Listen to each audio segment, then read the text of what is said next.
আপনি কি জানেন ইহরাম কি? হজ শুরু হয় এমন একটি জিনিস দিয়ে যা আপনাকে পুরো বদলে দেয়। আসসালামু আলাইকুম, বিসমিল্লাহির রহমানির রহিম। হজ শুরু হয় এমন একটা জিনিস দিয়ে যা আপনাকে পুরোপুরি বদলে দেয়। এর নাম হলো ইহরাম। দুই টুকরো সাদা কাপড়, কোনো ডিজাইন না, কোনো অহংকার না। ধনী গরিব সবাই এক, রাজা হোক বা সাধারণ মানুষ, কোনো পার্থক্যই নেই।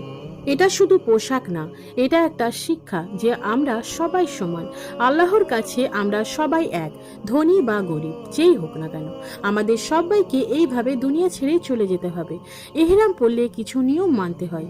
ঝগড়া করা যাবে না, খারাপ কথা বলা যাবে না, গুনাহ থেকে দূরে থাকতে হবে, নিজেকে নিয়ন্ত্রণ করতে হবে।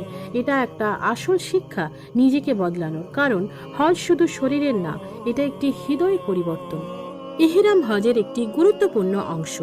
এটা শুধু একটি পোশাক নয়, এটা আমাদের সমতা, ধৈর্য এবং নিয়ন্ত্রণ শেখায়। এই ভিডিওটিতে সহজভাবে ইহরামের গুরুত্ব তুলে ধরা হয়েছে। ভিডিওটি ভালো লাগলে লাইক দিন এবং সাবস্ক্রাইব করে পাশে থাকুন।